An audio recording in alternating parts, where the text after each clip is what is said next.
One of the first things I noticed, it's like the little guy's not out there anymore, but oh, there he is, right there. Yeah, he's in the infield now, right? I know, it's a lawnmower. So today our subject matter is credit. Who gets the credit? Who gets the credit? And as I was thinking about this, I thought about that. Who gets the credit for mowing the Little League lawn? That little guy right there, or the maintenance, whoever's behind that. You know, tomorrow morning they walk into work. I got the lawn mowed, right? Who gets the credit? We're always looking for credit. It's a big deal. It's always been a big deal. I think it's human to look for credit. I watched lots of football. A couple of weeks ago, there was a running back in college football. He had a record day. And what was interesting about this particular interview is they were asking him about all the stuff that he had just done. And what he had done was pretty impressive. He's a speedster, so he was always running where they couldn't catch him. And so they're asking him about this, and what was interesting is the interviewer was trying to give credit to the running back, but the running back was saying, I had a great offensive line. There's no way I do all that if they're not making the holes, if they're not opening the holes for me, if they're not blocking and making a path for me so that I can go running. So who gets the credit? You know, is it the running back who's running all day long, or is it the offensive line who's creating and blocking for you? Who gets the credit? What was interesting is the interviewer, I think, was kind of taken aback by his answer, because we're used to taking credit. We all want credit. And we all spend a lot of time and energy making sure that we get credit. And before we go any further, let me say this.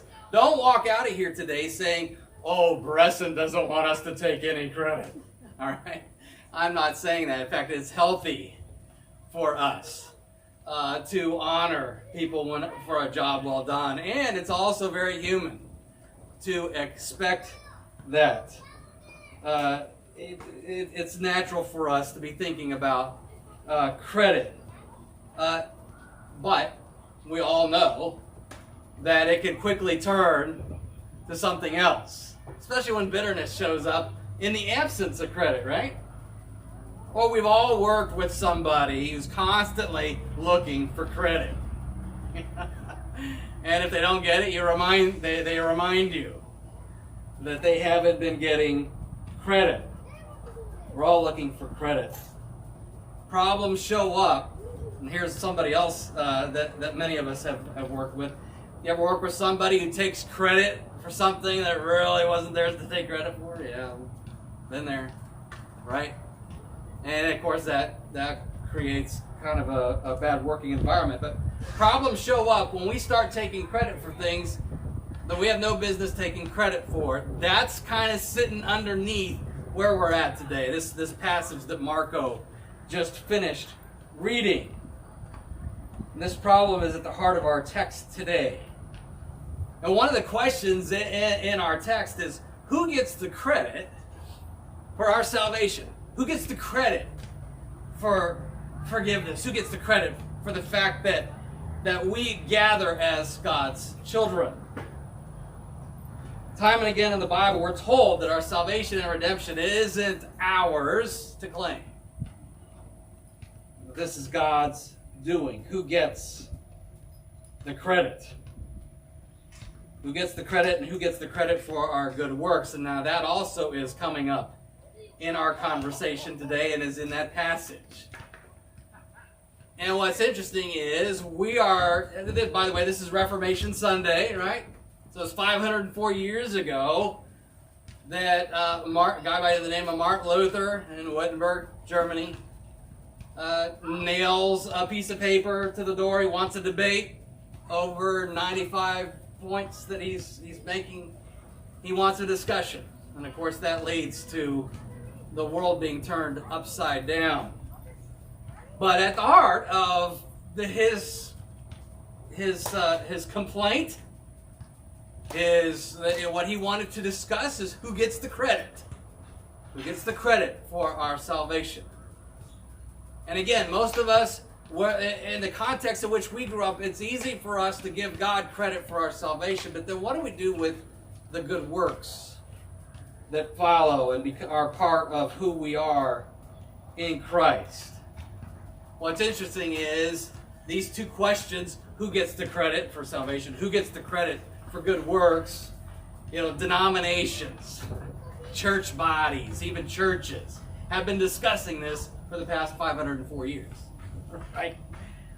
But it's not simply, these aren't questions simply for theologians or guys in the academic hallways or even church pastors in a sanctuary. Answering these questions, the way Paul writes it here in the stuff that we just read, this has to do with everyday life. This is rubber meets the road stuff. This has to do with what I'm doing Monday through Saturday. Now, our text in the Bible that we just read has seen a lot of controversy. An argument with what it's... We're not going to, by the way, we're not going to pursue what people are saying about this text. This passage in the book of Philippians is answering the question as to who gets the credit. But it does so in a way that tends to leave us with more questions. And I tend to think a lot of the questions and arguments are because we come with all sort of assumptions into this text rather than allowing Paul's letter to this church, rather than allowing it to inform us how we think about the questions that it's raising. And we come to this text looking for credit for our good works. We come to this text feeling like we're not getting enough credit for our good works. What's interesting, though, who gets the credit for our salvation? Who gets the credit for our good works? While that tends to be the focus of our questions that we bring to the text, Paul doesn't really go there. He says a couple of things. He just says it. He just flat out says it, and then he moves on. And we're to focus to what he moves on. We're right now in the middle of our series, Delight. What's interesting is the way this whole thing, then Paul lands this whole plane on the runway. The way he lands it is in this area of delight. And as you begin to understand what Paul's doing, he doesn't really explain this whole thing about who's getting the credit for what. He just simply states it. But then he talks about delight. And so that's where we're going to go with our text this morning. By the way, we're in chapter 10 of our books. I hope that you're paying attention. By the way, there are discussion questions in each of those chapters, if you've noticed, that are good. They're great discussion questions. This book, Delight, that we're walking through these past few weeks by Justin Rousseau, has a lot of room for discussion. If you get to one of those questions and you've got a question about it, just email me. I want this to be a community effort as we read this. But in chapter 10, Pastor Rousseau is spending some time unpacking the entire story of what's going on in this church. Now, we're not going to unpack all that he unpacks. I encourage you to read that chapter 10. But we are going to look a little bit because in the backdrop of what Paul's writing a letter. In fact, most of our Bibles, most of the New Testament are letters that Paul writes. And behind every letter, there's a story. There's a story. Something's going on in the church. Something's going on in the gathering, just like our gathering here, and he's writing to address it. And that's going on here in the book of Philippians. Now, Philippians is named after a city called Philippi. And this church is a little different than many of the other churches that Paul has planted. He actually started it just kind of like we did, from scratch. He plants this church in this city called Philippi, but he doesn't do it in the normal way. His normal way, he would come to a big city, and he tended to focus on cities. He would come to a city, and the first place that he would go is the local synagogue. He's a Jew. Where are they worshiping? So on Saturdays, he's going to go to the synagogue. And if you're a visiting rabbi, in that culture, you get the floor. So he'd show up in the town synagogue and cause trouble for the most part.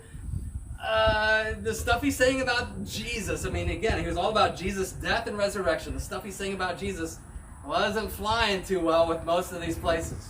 So he'd get, the typical MO is go to the synagogue, preach Jesus' death and resurrection, get kicked out, and then the next day meet with the Gentiles who then embrace the message of Jesus. And that, you read the book of Acts, that's the pattern.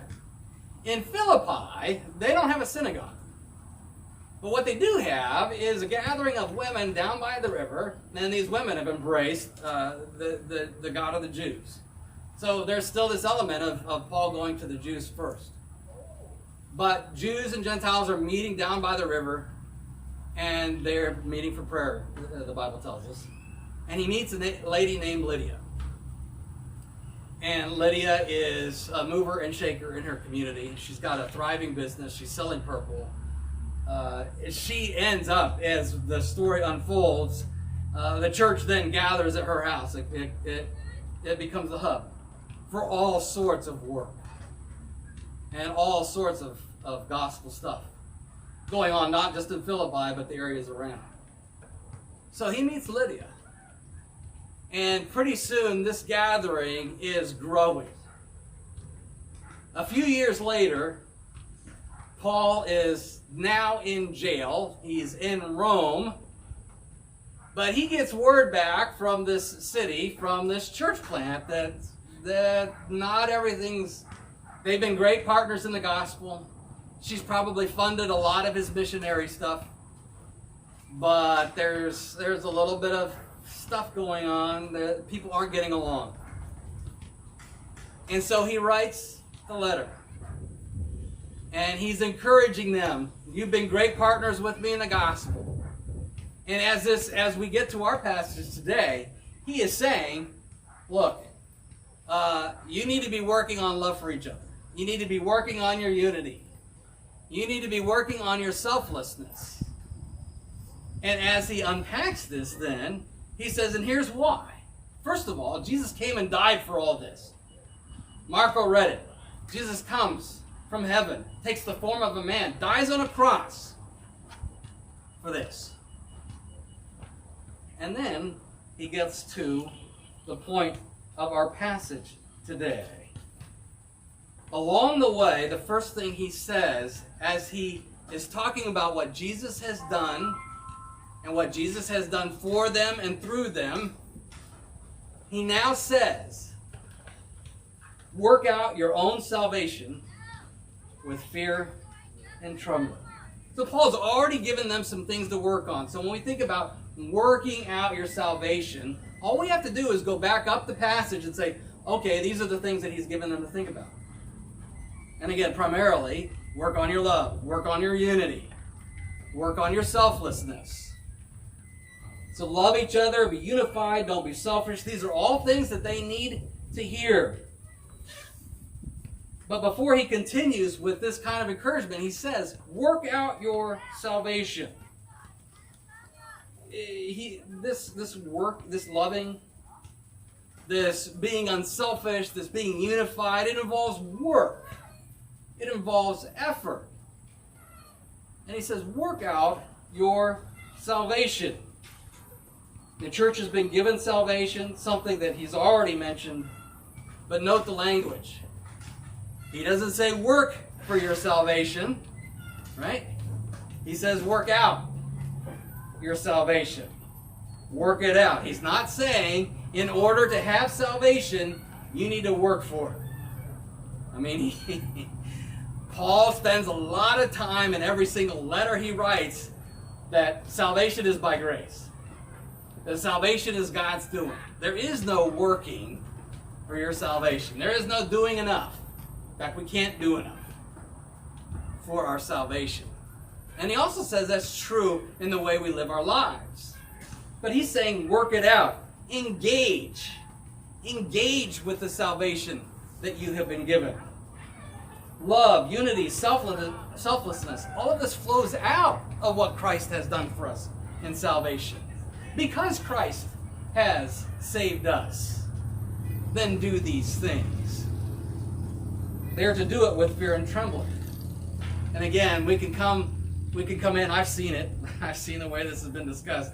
You can come loaded with all sorts of presuppositions here. I mean, is he talking about, is he talking about the kind of fear that we have, the trick-or-treaters or some will have tonight when they see some haunted house, and they see the scary, is that kind of fear, the scary kind of fear that comes with what takes place? No, he's not talking about that kind of fear.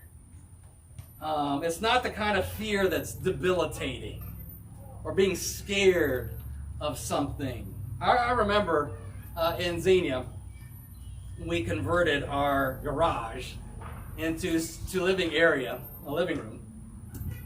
And we had a contractor that came out. Y'all know me, I wasn't the one doing the renovating. I could barely lift a screwdriver and know where to screw the screw. But we had a contractor that was helping. One of the first things that he did as we renovated that garage was he takes the panel off the electrical box. Takes the whole panel off. And again, he had his reasons. He was going to be working with some of that. Also, he's also installing outlets and lights and all. But he takes the panel off, and I'm there, and he's like, "Do not put your hand in there." All right. It's not like sticking your finger in a socket, which I don't do, by the way. I don't say do that. Even do that. But don't do that. Like there will be no more renovating if you do that. We'll be attending your funeral. 220 volts. And I remember feeling kind of a fear, a healthy fear. Don't go over there. In fact, that fear was kind of a thing. I was like, if that could kill me, why are we taking the panel off? Why are we doing this? It's kind of that fear. It's a healthy fear in which you've got information, you know the details, and that information helps you live, helps you understand the bigger picture. And that information is, in that instance, saving my life. Don't go over there and start putting your hand back in there. Work out your salvation with fear and trembling. Understanding the details, understanding all the things that are going on. You need to pay attention to what's happening in your context of what Paul's hearing in his prison, a few hundred miles away, is not good. Again, a lot of great things have happened here, but some people aren't getting along. Pay attention to the details. Work out your salvation. Love, unity, selflessness. And that's some of the other things I'm going to be telling you later. Work it all out in fear and trembling. Paying attention to the details of your church life. So there's work to be done. Work to be done as a result of our salvation. Not for our salvation, but as a result. And if they had any inclination then, not only working out for salvation, but Philippians, who can begin to take credit even for that love, that unity, that selflessness he's telling about, it's almost as if he cuts it off, like in the next breath, in the next sentence. Oh, by the way, you start taking credit, then here's what Paul says. It's at the immediately puts an end to this thought. He says, "For it is God who is working in you, both to will and to work according to his good pleasure." Paul's making an emphatic statement of fact. It's God who's working in you, both to will and to work. Now he's pulled back the curtain. Work on your love, work on your unity, work on your selflessness. Oh, by the way, it's God working. Who gets the credit? Not the congregation. God gets the credit. Work out your salvation because God is working in you. Peter's not the only gospel writer that talks like this. John does too. John's writing his own letter to another church at another time, probably the church in Ephesus and some surrounding churches. And he says, we love because he first loved us. In fact, that's on some of our shirts, right? We love because Jesus first loved us. We work because he's worked in us. That's Paul's way, the way Paul would say it. See, we're, again, as people, we're always looking to take the credit. Paul doesn't let us go there. God is not only the one working out our salvation, he is working the work that goes on here. So we work, yes. We take the initiative. Remembering all along that it's God doing the work. Who gets the credit for their love, unity, and selflessness? Well, Jesus does. The Jesus that died for them. The Jesus that has the name above all names, right? And then he says, God working in you both to will, and then we'll get to the other one later, but to will is the first one. To will and to work according to his purposes. What does this will mean? We're going to get to a little bit later about what all of this word means. But God is always working on our will and desires. He's always working on our will and desires, whether we realize it or not. I always like to ask the question, so how did you get here today? James, why are you here? Why are you here, Nellie? Well, I got in my car. I got up today. I did my hair, put my clothes on. I drove here. And I showed up at the park. Really? This is why we say God's always working at the table. This is his gathering. He gathers us together. He's working on our desires. He's working on our will, even when we don't know it. He is prompting, motivating, moving us. How's it, Alex? You're here? It's because of some great grand decision that you made? Well, kind of. But ultimately, no, we're all here. The table is here. This is Jesus doing. This is what he has done. So yeah, we work hard. We've done a lot. In fact, this week was looking at a bullet point list of all the things that we've done in the last 2 years at the table. Is it stuff that we've done? Well, it's our effort, it's our work, but no, Jesus has done this. Jesus is the one gathering us. And God is working then not only in our will, but our work. To will and to work according to his purposes. Well, what purposes? Well, the purposes, at the very least, he's already outlined for us. Remember I said we stay in each chapter in order to get these answers? Well, again, his purpose, his good purpose, initially what? To love, be unified, selfless, salvation. He's been listing all sorts of things that are part of God's grand purpose for this gathering, for the Philippians, and by extension for us. He's working for his purposes. These are all his purposes. So God is working in the gathering, in the work. In other words, he's working in them to produce the love, to produce the unity, to produce the selflessness. He's always working in us this way. And how does he do that? Well, he actually has the answer to that question as well. And what we affirm here is exactly what Paul is saying here in Philippians chapter 2. God motivates, God works in our will, he works in our desires, he works in our work. Word and sacrament. Word and sacrament. Again, we're always looking on the inside. And again, once we start looking on the inside, the credit starts to come this direction. But it all begins. It all starts with word and sacrament. Paul says it here. This is what Paul says. You shine like stars in the world, which, by the way, is his next big statement, by holding firm to the word of life. Now, again, before we get too far, Was he talking about word of life there? Is he talking about Jesus the Word, or is he talking about the Bible? The answer is yes. Right? The Word and Sacrament. One of the reasons I get really, really excited about coming here on Sundays, not just here, but the community. Actually, it was pretty exciting to come here this morning.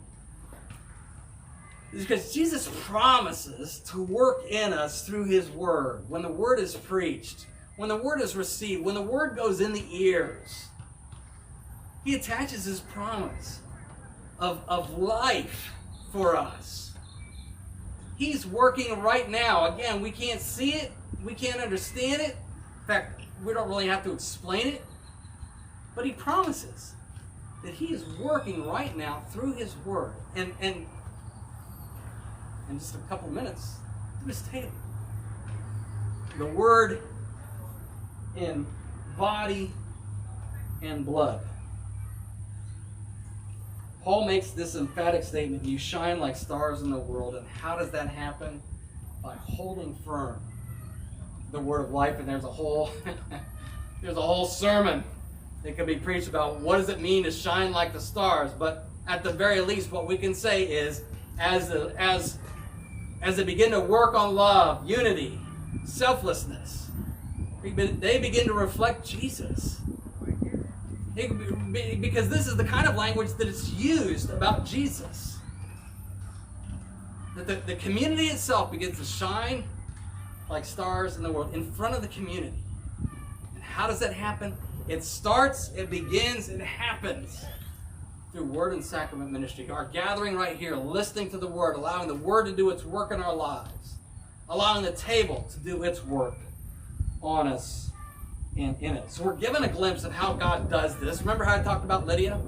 There's a fascinating statement that Dr. Luke writes in the book of Acts about Lydia.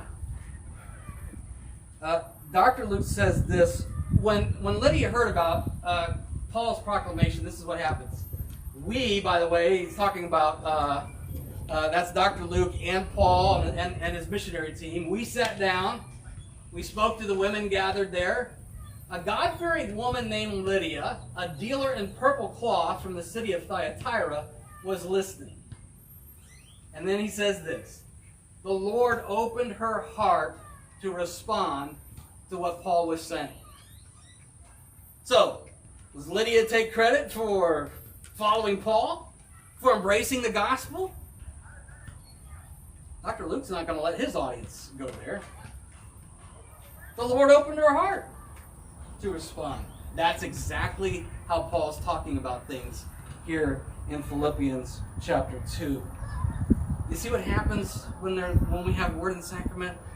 The Lord's opening our ears. He's opening our hearts to respond. And respond we do. Respond all sorts of ways for our community. For the love of our neighbor. We respond, and we're going to respond tonight in candy bars for trick-or-treaters.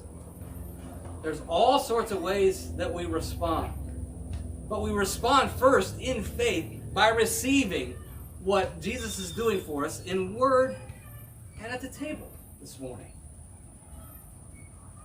Now finally, there's two words that directly correlate to what we've been talking about in delight.